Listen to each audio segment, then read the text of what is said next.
il y a une image qui ne m'a jamais quitté l'esprit. Une scène si nette que, même après tant d'années, je peux encore sentir l'odeur de l'encens, le grincement du banc en bois, le poids de la Bible ouverte sur mes genoux. Je devais avoir une quinzaine d'années. J'étais assis à l'église, comme tant d'autres fois auparavant. Mais ce jour-là, c'était différent. Le soleil de fin d'après-midi entrait par les vitraux, peignant le sol de tons rouges, bleus, dorés, comme si la lumière elle-même était en train de prier. Le prêtre parlait, avec cette voix calme et solennelle, de l'amour de Dieu, de sa miséricorde, de sa fidélité, de sa grâce infinie, de la façon dont il se penchait sur nous comme un père sur son enfant, comme une mère sur son bébé. Et j'écoutais, et je croyais. La Bible était ouverte sur mes genoux, à l'Évangile de Jean. Verset 16, chapitre 4. Dieu est amour. Les mots en rouge, ceux qui attiraient toujours mon attention, comme s'ils saignaient de la page, semblaient vibrer dans la faible lumière.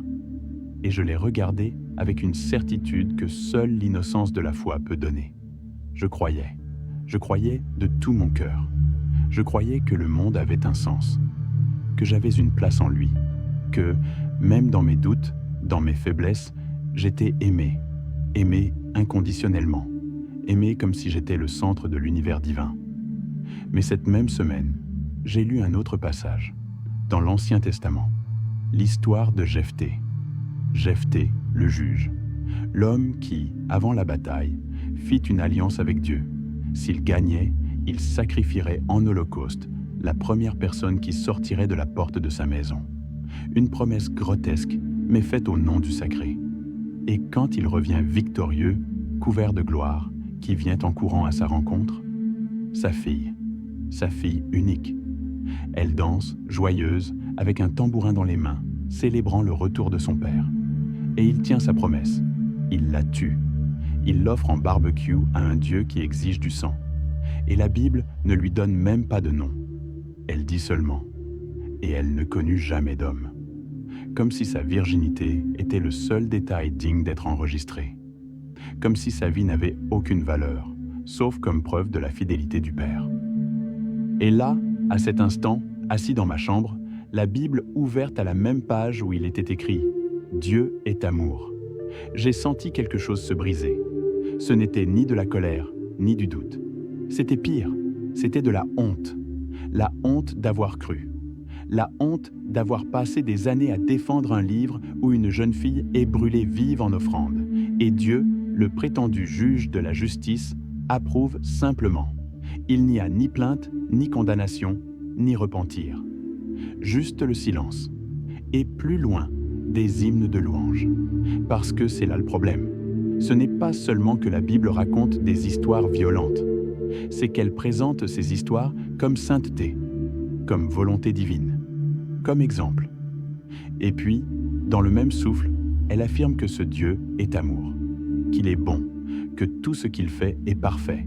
Et nous, pendant des années, des décennies, répétons cela comme un mantra, tandis que le sang coule entre les lignes, tandis que les enfants meurent dans les textes, tandis que les femmes sont traitées comme des biens, tandis que les ennemis sont exterminés jusqu'au dernier bébé. J'ai grandi en entendant que Dieu était bon, qu'il prenait soin de moi, qu'il envoyait des anges pour me protéger, qu'il veillait sur moi même dans mes rêves. Mais quand j'ai lu l'histoire du déluge, tout s'est arrêté, tout s'est figé. Parce que là, il était le même Dieu qui souriait au monde, décidant d'effacer toute vie de la face de la terre. Animaux, enfants, vieillards, nouveau-nés, tout. Parce que l'humanité était mauvaise. Et il s'est repenti de l'avoir créée. Il s'est repenti, comme si c'était une erreur de conception, une expérience ratée. Et la solution ? Noyer tout le monde. Même les poissons, j'imagine, se sont noyés dans le chaos. Des millions de vies effacées d'un geste de frustration divine. Et puis, quand il sort de l'arche, il fait un pacte avec Noé. Je ne détruirai plus jamais la terre par un déluge. Comme si c'était une promesse de paix. Comme s'il n'avait pas juste commis le plus grand génocide de l'histoire. Comme si l'arc-en-ciel était un symbole d'amour, et non une cicatrice dans le ciel. Et le pire, il ne s'est pas arrêté. Dans l'Exode, il tue tous les premiers-nés d'Égypte, y compris les enfants, les esclaves, les animaux, juste pour forcer le pharaon à libérer le peuple juif. Et il appelle cela un jugement. Dans Josué, il ordonne que tous les hommes, femmes, enfants et animaux des villes de Canaan soient tués. Rien de ce qui respire ne doit survivre, dit le texte. Et ensuite, le peuple chante des hymnes de gloire. Il célèbre, il danse, et Dieu, le commandant céleste, est acclamé comme juste, comme saint, comme aimant. Il y a un moment dans 1 Samuel qui me hante. Dieu envoie un esprit mauvais pour tourmenter le roi Saül. Littéralement. L'esprit du Seigneur s'est retiré de Saül, et un esprit mauvais, envoyé par le Seigneur, le tourmentait. Alors Dieu ne se contente pas de permettre le mal, il le crée, l'envoie, l'utilise comme arme. Il est l'auteur de la souffrance. Et pourtant, on dit qu'il est saint, qu'il est pur, qu'il est lumière. Et les mensonges? Parce qu'il ment. Ce n'est pas une tentation, ce n'est pas la tromperie du diable, c'est lui. Dans un roi 22, un prophète ment à un autre, et Dieu approuve. Pourquoi? Parce qu'il a ordonné de mentir. Va, et sois un esprit de mensonge dans la bouche de tous tes prophètes. Alors Dieu lui-même planifie une campagne de désinformation, cause la défaite d'un roi, et ensuite est glorifié pour cela. Le Dieu de la vérité utilise le mensonge comme stratégie, et personne ne remet cela en question. Et je me dis, si un père faisait la moitié de ça, tuer ses enfants, envoyer des démons pour tourmenter quelqu'un, planifier des fraudes, détruire des villes entières, il serait emprisonné. On l'appellerait psychopathe, il serait interné. Mais quand c'est Dieu, c'est la sagesse, c'est un mystère. C'est un amour sous des formes que nous ne comprenons pas. Parce que ça revient toujours à ça. C'est l'amour, mais d'une manière que l'esprit humain ne comprend pas. Comme si l'amour pouvait inclure un génocide. Comme si l'amour consistait à noyer des bébés dans le déluge.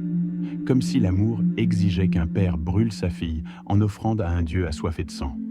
Comme si l'amour maintenait un lieu où des âmes sont torturées pour l'éternité simplement parce qu'elles n'ont pas cru au bon récit. J'ai essayé, pendant longtemps, de justifier, de réécrire, d'interpréter, de dire que c'était une allégorie, que c'était un contexte historique, que c'était une mauvaise traduction, que les textes ont été corrompus, que la Bible est une collection d'écrits humains imparfaits. Mais la vérité, c'est que ça ne sert à rien. La Bible est claire. Ce Dieu tue, il détruit, il maudit, il se repent, il change d'avis, il ment, il ordonne des viols, comme quand il dit que les vierges de Jabès-Galaad peuvent être prises de force comme épouses. Il permet que des prophètes soient avalés par des baleines, que des hommes dorment avec leur belle-mère, que des pays entiers soient décimés pour désobéissance à des règles absurdes. Et pourtant, on nous enseigne à l'aimer, à le craindre, à remercier pour sa discipline. Parce que quand quelque chose de mauvais arrive, ce n'est pas un hasard, c'est Dieu qui te parle. C'est une épreuve, c'est un châtiment pour le péché. Je l'ai entendu 1000 fois, des malades disant que Dieu leur enseignait une leçon, des mères ayant perdu leurs enfants disant que Dieu en avait plus besoin que nous. Et je les regardais, le cœur serré, en pensant « Si c'est ça l'amour de Dieu, alors je préfère le vide. » Parce que l'amour ne tue pas. L'amour ne punit pas par l'extermination. L'amour n'exige pas l'obéissance sous menace de feu éternel. L'amour ne se venge pas. L'amour ne détruit pas des familles entières pour prouver un point. L'amour ne choisit pas qui mérite de vivre et qui mérite de souffrir pour toujours. Et l'enfer? Ah, l'enfer. C'est le couronnement, un lieu de douleur éternelle, de flammes sans fin, de souffrances sans but, simplement parce que quelqu'un n'a pas cru au bon mythe, au bon moment, au bon endroit. Et Dieu, le même qui dit « Tu aimeras ton prochain comme toi-même », maintient cet endroit en fonctionnement pour toujours. Des milliards d'âmes qui brûlent, hurlent, désespèrent. Et lui, au ciel, chantant des hymnes de victoire. Et on dit encore que c'est juste, que c'est miséricorde, que c'est gloire. C'est une éthique inversée. Un univers où la souffrance est vertu. La peur est dévotion, la soumission est salut, et le doute est péché. J'ai mis des années à réaliser que ce n'était pas ma foi qui était faible. C'était la moralité du système qui était pourrie. Parce que toute éthique qui a besoin d'un enfer éternel pour fonctionner est déjà faussée dès sa naissance. Tout amour qui exige la peur comme carburant n'est pas de l'amour, c'est de la tyrannie. Tout Dieu qui exige l'adoration sous peine de torture infinie n'est pas divin, il est totalitaire. Et le plus triste, c'est que des millions vivent là-dedans. Des parents qui éduquent leurs enfants dans la peur de l'enfer. Des jeunes qui se détestent parce qu'ils pensent différemment. Des femmes qui acceptent des abus parce que Dieu a uni. Des hommes qui étouffent leurs sentiments parce que Dieu est macho. Des adolescents qui se cachent dans le placard, croyant que l'amour qu'ils ressentent est une abomination. Et tout cela soutenu par un livre où le Dieu lui-même ment, tue, détruit, puis demande qu'on appelle cela bonté. Et pire encore, où les victimes sont effacées, où les femmes n'ont pas de nom, où les faibles sont décimés, où l'obéissance est plus importante que la compassion, où la loi est plus sacrée que la vie.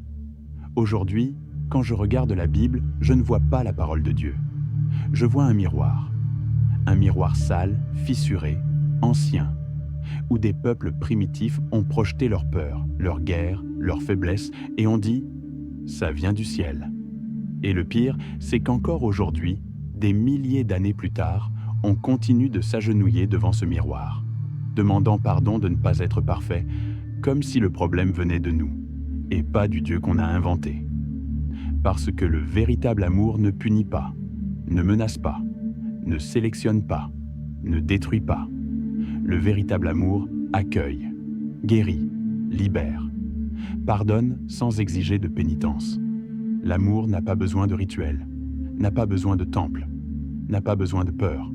L'amour n'exige pas une obéissance aveugle. L'amour ne se venge pas. L'amour ne brûle personne. Et si un jour je rencontre Dieu, vraiment, je ne voudrais pas d'un Dieu qui ment, tue et condamne. Je ne voudrais pas d'un Dieu qui se réjouit de la souffrance. Je ne voudrais pas d'un Dieu qui se repent d'avoir créé l'humanité puis la détruit. Je ne voudrais pas d'un Dieu qui envoie des esprits mauvais, qui ordonne des génocides, qui célèbre le silence des victimes.